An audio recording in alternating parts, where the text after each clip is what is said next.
Okay, tonight we are in Exodus chapter 12. We're picking up where I left off. Last time I taught, we covered what I was calling the 10th plague. And this was the climax of God's process which caused the nation of Israel to leave Egypt, or perhaps be expelled. God worked a very harsh judgment on Egypt by causing the death of the firstborn of the Egyptians as well as the firstborn of the animals. The Jews left Egypt in a very large group. I've heard estimates of 600,000. I've heard estimates of 1 million. A lot of people, cattle, donkeys, a big mess. And I'm sure there was a big cloud of dust. They left under the leadership of Moses, and remember, Moses was under the leadership of God. Exodus chapter 12, verse 43.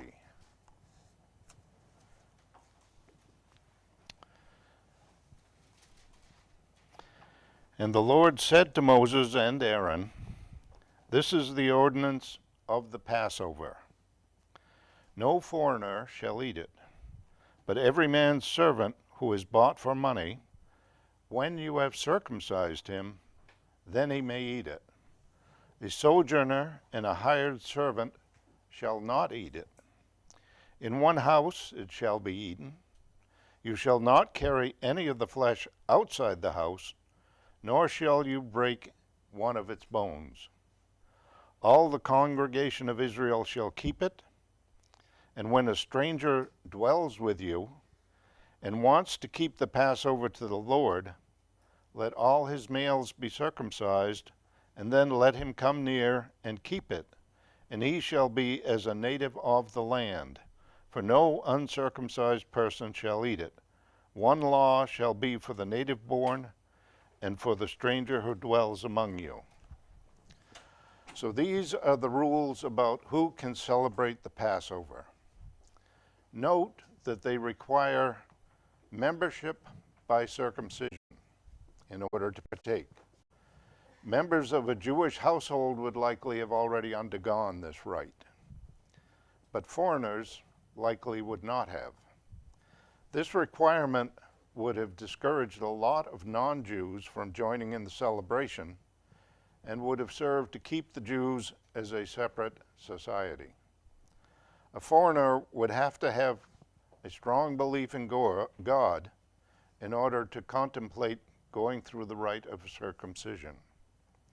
If you look at Numbers chapter 9, verse 14,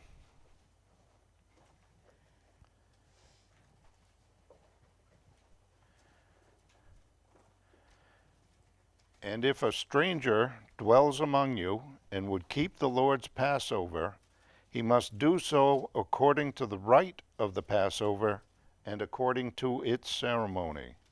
You shall have one ordinance, both for the stranger and for the native of the land." So nobody could celebrate the Passover unless they went through the rites. Okay. Verse 50. "Thus all the children of Israel did, as the Lord commanded Moses and Aaron, so they did.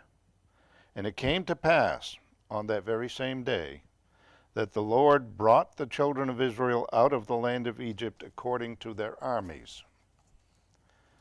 Now the nation of Israel obeyed God in this instance, and as a result they became much more cohesive.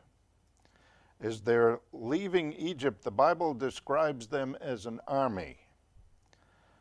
They had not been described that way before, and I think that they are referring to them as an army as a cohesive group, because they were slaves. Slaves are not taught the martial arts because they could use them against their masters, or at least that's my opinion. Chapter 13. And the Lord spoke to Moses, saying, Consecrate to me all the firstborn, whatever opens the womb among the children of Israel, both of man and beast, it is mine. Okay, it was certainly not an unusual thing for God to speak to Moses. You cannot read the book of Exodus without seeing numerous occasions that God is speaking to Moses, and on a very regular basis. Consecration means to make holy. We'll return to this topic in a little while as it's expounded further in verse 11. When God says to remember a certain day, it's because God considers it to be important. This day has become known as Passover and is still remembered and revered because of this instruction. The month of Abib is in the vicinity of March and April. I think maybe that comes in a little bit. Let's return to verse 3. And Moses said to the people, Remember this day in which you went out of Egypt, out of the house of bondage, for by the strength of hand the Lord brought you out of this place. No leavened bread shall be eaten. On this day you are going out in the month of Abib.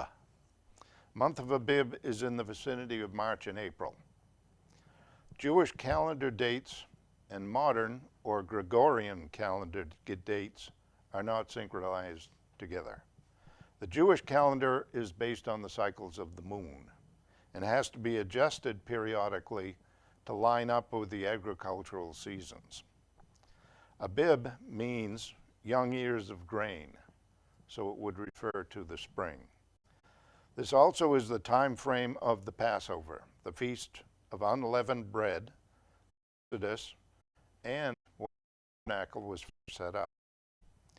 After the Babylonian exile, was changed to Nisan, N-I-S-A-N, not the Chinese car.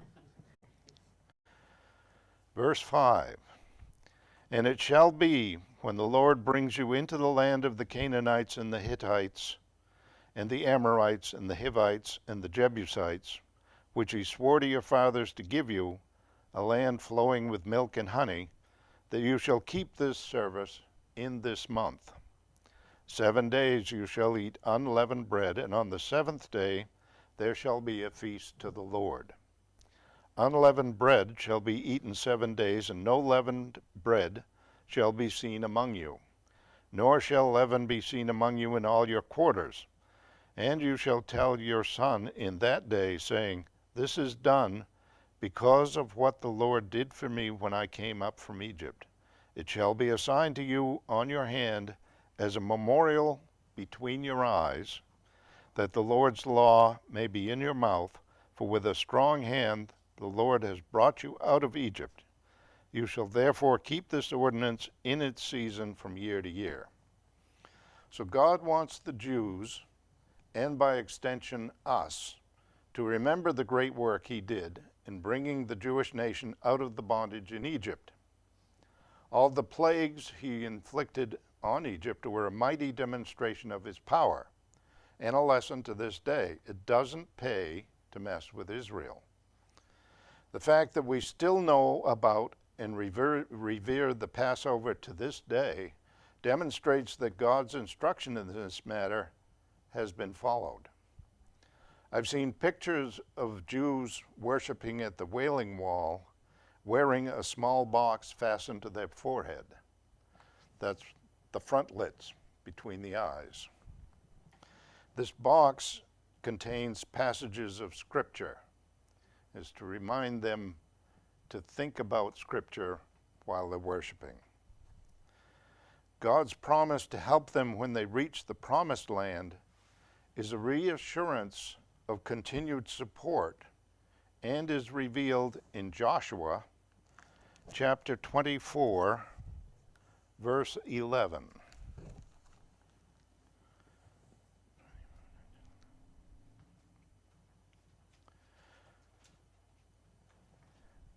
Then you went over the Jordan and came to Jericho, and the men of Jericho fought against you, also the Ammonites, the Perizzites, the Canaanites, the Hittites, the Girgashites, the Hivites, Jebusites, but I delivered them into your hand. That's the important part. God delivered them. Verse 11, and it shall be, when the Lord brings you into the land of the Canaanites, as he swore to you and your fathers, and gives it to you, that you shall set apart to the Lord all that open the womb, that is, every firstborn that comes from an animal which you have, the male shall be the Lord's. But every firstborn of a donkey you shall redeem with a lamb. And if you do not redeem it, then you shall break its neck. All the firstborn of man among your sons you shall redeem. So it shall be, when your son asks you in time to come, saying, what is this? You shall say to him, by the strength of hand the Lord brought us out of Egypt, out of the house of bondage. And it came to pass, when Pharaoh was stubborn about letting us go, that the Lord killed all the firstborn in the land of Egypt, both the firstborn of man and the firstborn of beast. Therefore I sacrifice to the Lord all males that open the womb, but all the firstborn of my sons I redeem. It shall be a sign in your hand, and as frontlets between your eyes, for by strength of hand the Lord brought us out of Egypt. So every firstborn male animal was to be sacrificed to the Lord. This was to start after their arrival in the land of Canaan. A donkey was not allowed to be sacrificed because it was considered to be an unclean animal, because it does not chew the cud and does not have a cloven hoof. So a lamb was substituted. Human children were to be redeemed, as God does not want human sacrifice. This practice was to commemorate the deaths of the firstborn of the Egyptians in what was called, or what I called, the 10th plague, which was the final reason for the release of the nation of Israel. Having seen the destruction of the 10 plagues, and finally being let go by Egypt, or in fact being hurried out the door, Israel was thinking that they now had it made. But stand by.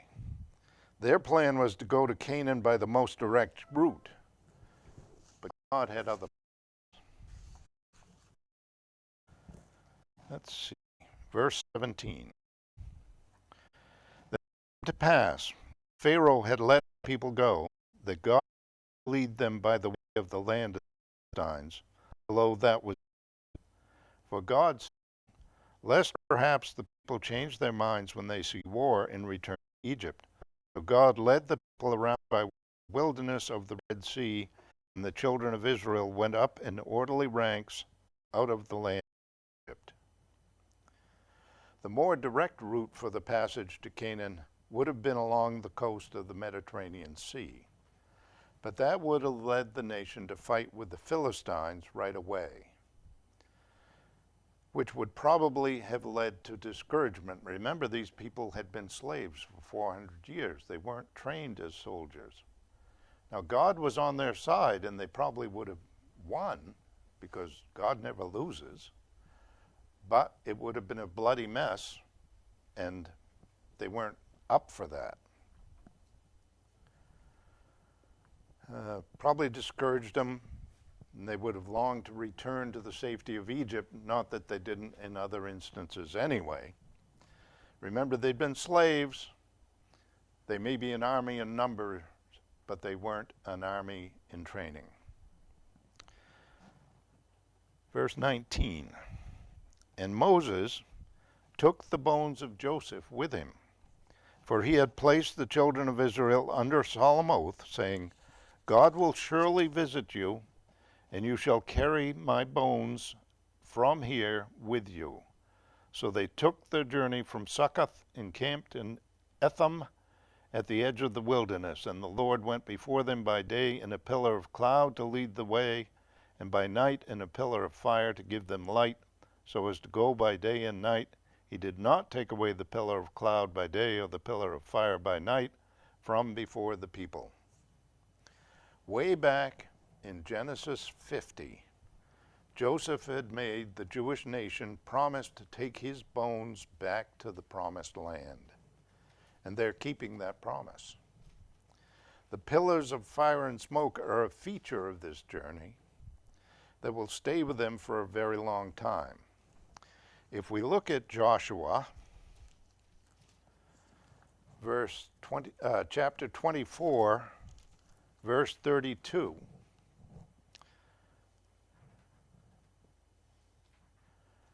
the bones of Joseph, which the children of Israel had brought up out of Egypt, they buried at Shechem, in the plot of ground which Jacob had bought from the sons of Hamor, the father of Shechem, for 100 pieces of silver, and which had become an inheritance of the children of Israel.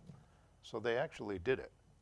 They carried poor old Joseph's bones all the way up to Shechem to bury him as they had promised. Good for them. Okay, chapter 14, the Red Sea crossing. Now the Lord spoke to Moses, saying, "Speak to the children of Israel that they turn and camp before Pi-hahiroth, or Hahiroth, between Migdol and the sea, opposite Baal-zephon. You shall camp before it by the sea. For Pharaoh will say of the children of Israel, they are bewildered by the land, the wilderness has closed them in. Then I," meaning God, "will harden Pharaoh's heart so that he will pursue them, and I will gain honor over Pharaoh and over all his army, that the Egyptians may know that I am the Lord." And they did so. The story of the Red Sea crossing is one of the most famous stories in the Bible. It's been made into at least 2 movies. And actually, when we were in California in March, we went out to a beach area in a place called Guadalupe. And it's miles and miles of sand dunes that are hundreds of feet high. And that is where they filmed the first version of the 10 Commandments in black and white and silent. And it's said that the sets for that movie are still there buried in the sand. But anyway, I digress. It's also had been made into countless lectures, and here's one more. There's a wide range of opinions as to where it actually took place. Some opinions call it the Sea of Reeds, which is above the Gulf of Suez and is a marshy area. And some I've heard actually say it was in the Gulf of Aqaba, which is a long ways away. I've actually seen a video on the internet, so it must be true, that claims to show remains of chariots in the Gulf of Aqaba. And I've also seen a video that claims that it happened further down in the Gulf of Suez. So we really don't know where it happened. Underlying the discussion of where it happened is the location of Mount Sinai. We really don't know where it is now. Some place it at the tip of the Sinai Peninsula, which is the most common placing of it. But some also place it across the Gulf of Aqaba in the Arabian Peninsula. See, there's 2 peninsulas, the Sinai Peninsula and the Arabian Peninsula. Across the Gulf of Aqaba would be the Arabian. Wherever it happened, I'm sure it was most impressive. The movie that was made with Charlton Heston as Moses shows walls of water that have to be at least a couple hundred feet high. As movie tricks go, that had to be near the top before the advent of computer graphics. We actually one time went to Universal Studios in California, and they had a demonstration of how that was done.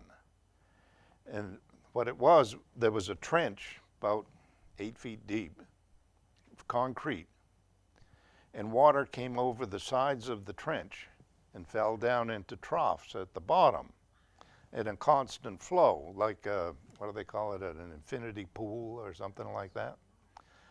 And so the water was a constant flow down, so they took a picture of that, and in the movie you'll see the water going upwards. They just ran the film backwards. So it's pretty impressive anyway. Wherever it happened, it had to be stupendous. We'll probably never know the exact location, but we can accept the fact that it did happen and that God did it. We don't know where these cities are, and it's not crucial to the story. God hardened Pharaoh's heart in order to give the Israelites another demonstration of his power, and I think to weaken and discourage Pharaoh's army, thereby increasing the safety of the Jews. Verse 5.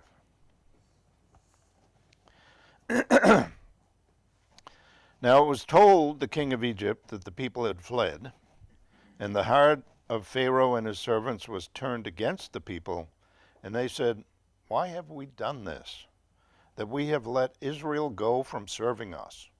So he made ready his chariot, this is Pharaoh talking, and took his people with him. Also he took 600 choice chariots, and all the chariots of Egypt with captains over every one of them. And the Lord hardened the heart of Pharaoh, king of Egypt, and he pursued the children of Israel. And the children of Israel went out with boldness, so the Egyptians pursued them, all the horses and chariots of Pharaoh, his horsemen, and his army, and overtook them, camping by the sea beside Pi-Hahiroth, before Baal-zephon. Pharaoh's thinking that his country is now without the workforce they've been using for 400 years. That had to be a serious blow to his economy, not to mention all the dead folks left from the last plague. It sounds like Pharaoh's taking the best part of his army to pursue a ragtag group of ex-slaves who had made him seriously angry. All of these chariots that he's taking with him, chariots were the tanks of the day. They were the most advanced military weapon of the day. So taking 600 of them is a big deal. He must have been thinking he was going to catch them and give them such a thrashing they would be glad to come back and work for him under any conditions. Verse 10. And when Pharaoh drew near, the children of Israel lifted their eyes, and behold, the Egyptians marched after them. So they were very afraid. And the children of Israel cried out to the Lord. Then they said to Moses, "Because there were no graves in Egypt, have you brought us out away to die in the wilderness? Why have you so dealt with us to bring us up out of Egypt? Is this not the word that we told you in Egypt, saying, 'Let us alone, that we may serve the Egyptians'? For it would have been better for us to serve the Egyptians than that we should die in the wilderness." And Moses said to the people, "Do not be afraid. Stand still and see the salvation of the Lord, which he will accomplish for you today. For the Egyptians whom you see today, you shall see again no more. The Lord will fight for you, and you shall say, 'Hold your peace.'" So the Jews were afraid. That in itself is not a sin. That just makes sense.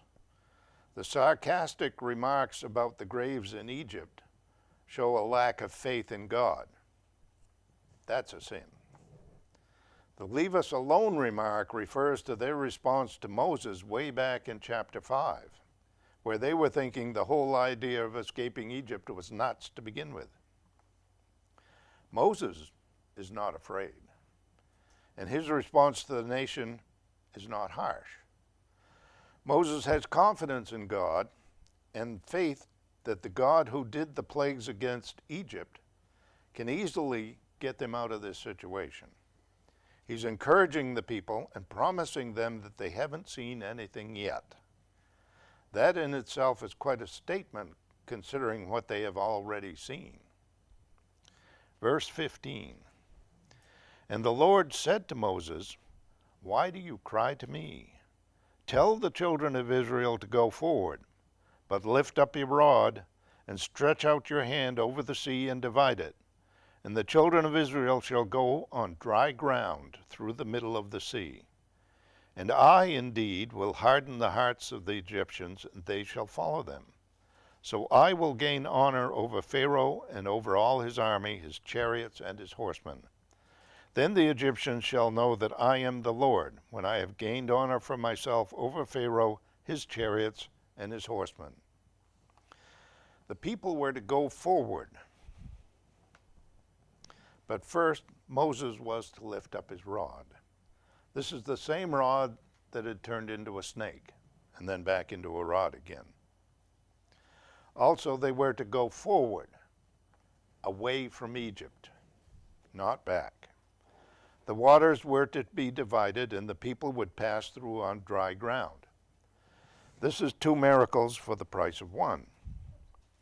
Anyone who's spent time on the seashore will tell you there's a lot of mud under the ocean. If there wasn't a lot of mud under the ocean, we wouldn't have clams to eat. What isn't mud is covered in seaweed and slimy sea creatures that would be very hard to walk on. The reaction of the Egyptian army must have been fear at this amazing feat. God understood that, so he put courage into them to follow the Jews into the very jaws of the ocean. I don't know if he could put enough courage into me to go into that.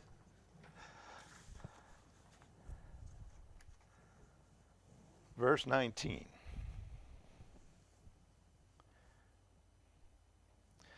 And the angel of God, who went before the camp of Israel, moved and went behind them.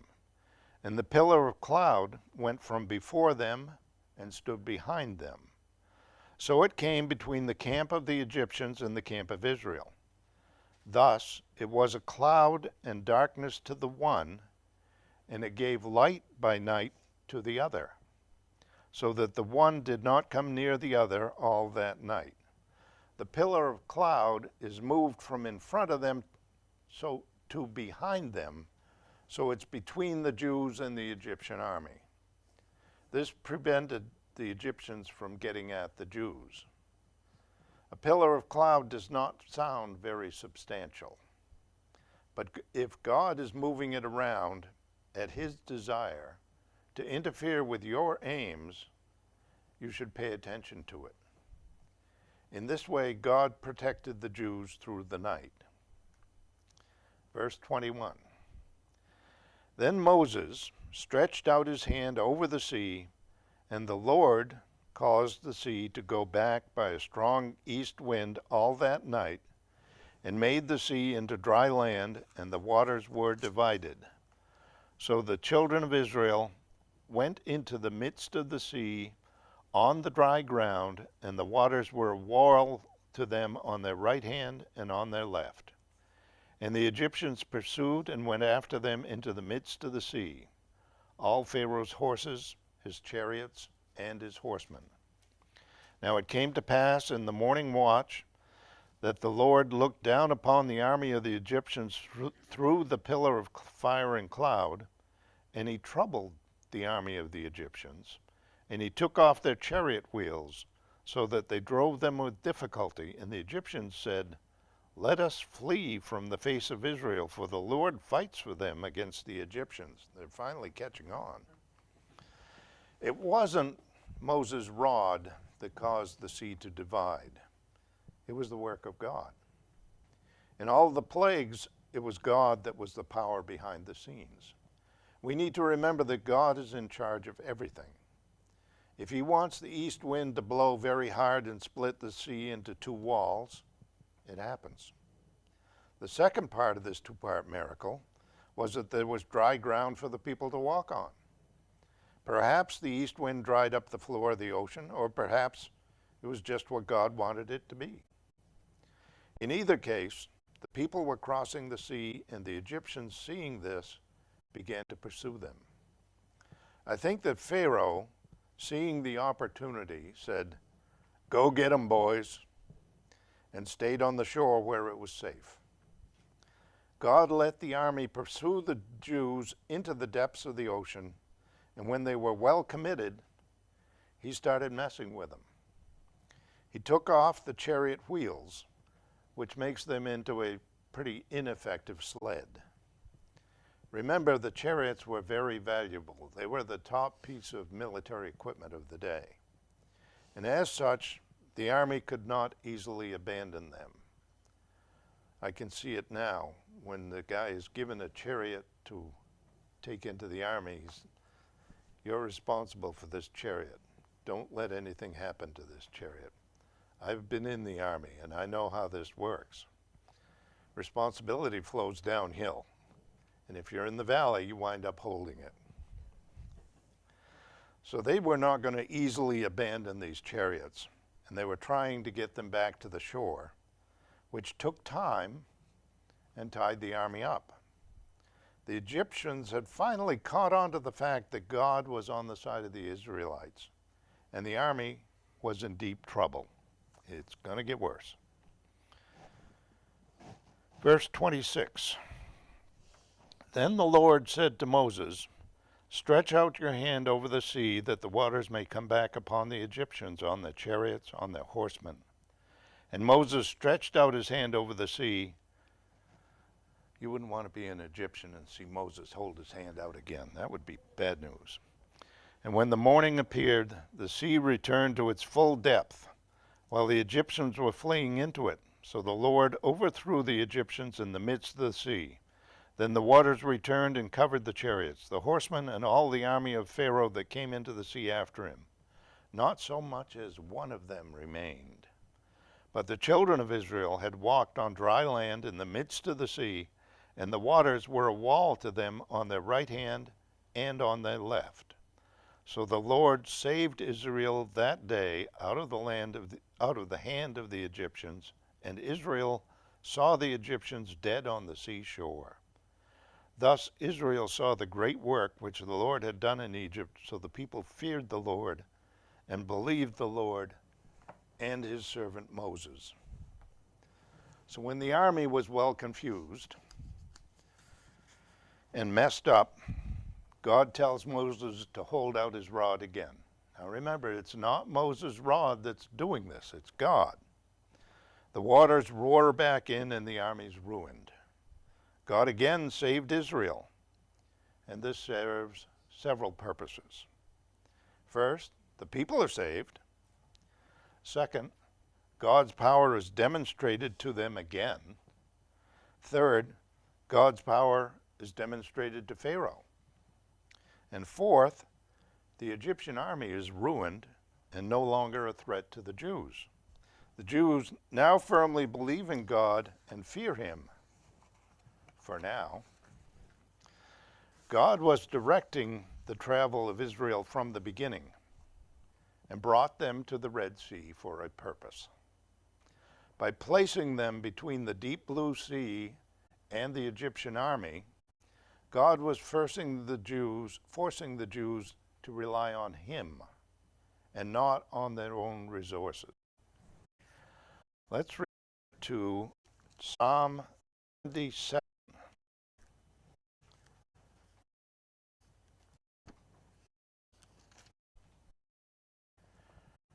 16.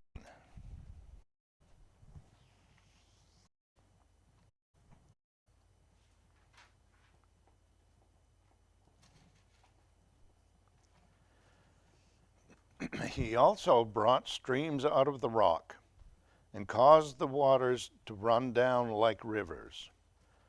But they sinned even more against him by rebelling against the Most High in the wilderness. And they tested God in their heart by asking for the food of their fancy. Am I reading the right place? 16 to 19? 77. That was the wrong page. The waters saw you, O God. The waters saw you, they were afraid. The depths also trembled. The clouds poured out water. The skies sent out a sound. Your arrows also flashed about. The voice of your thunder was in the whirlwind. The lightnings lit up the world. The earth trembled and shook. Your way was in the sea, your path in the great waters. Your footsteps were not known. You led your people like a flock by the hand of Moses and Aaron.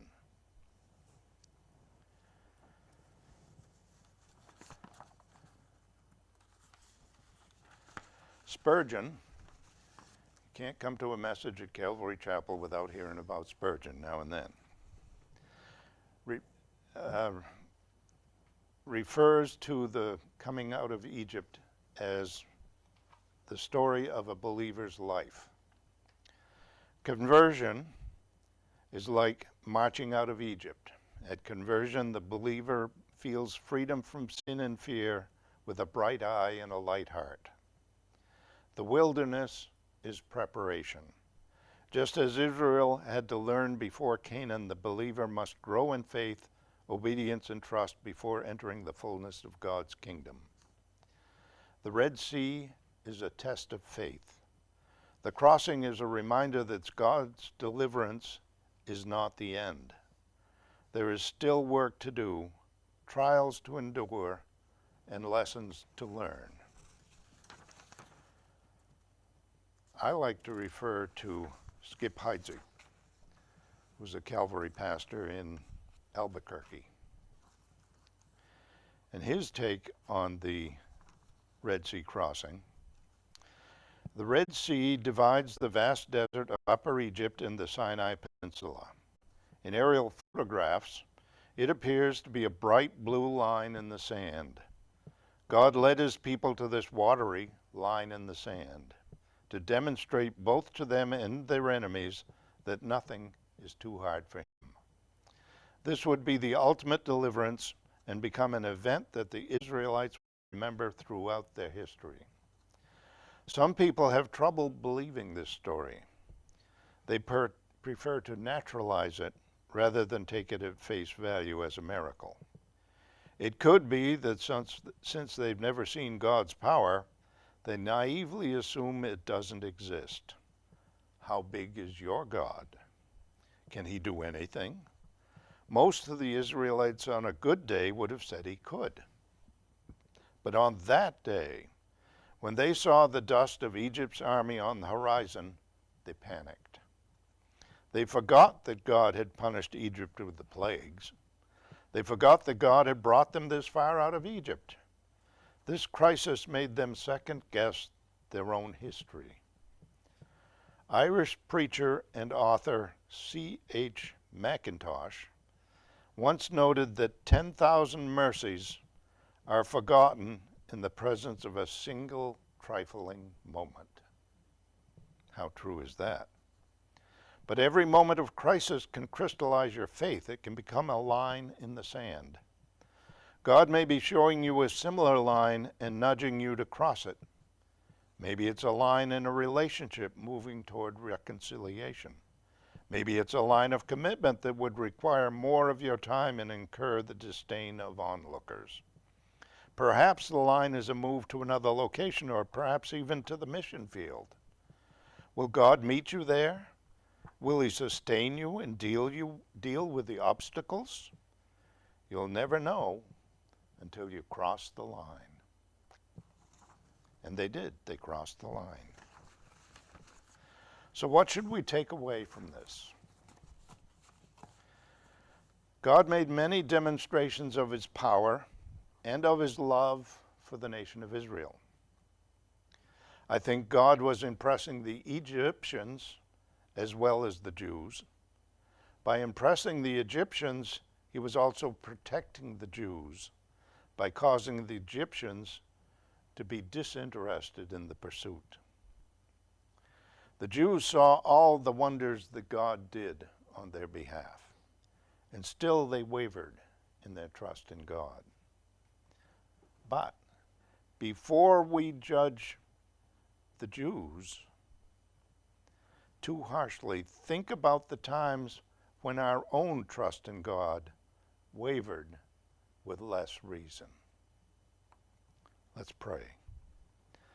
God, we recognize you as our leader and also the leader of all mankind. Help us to keep in mind the lessons we gain from the Exodus, and that your plan is good, and all our plans always fall short of your perfect way. Help us to remember this and use it to guide our lives every day. In the name of your Son we ask, amen.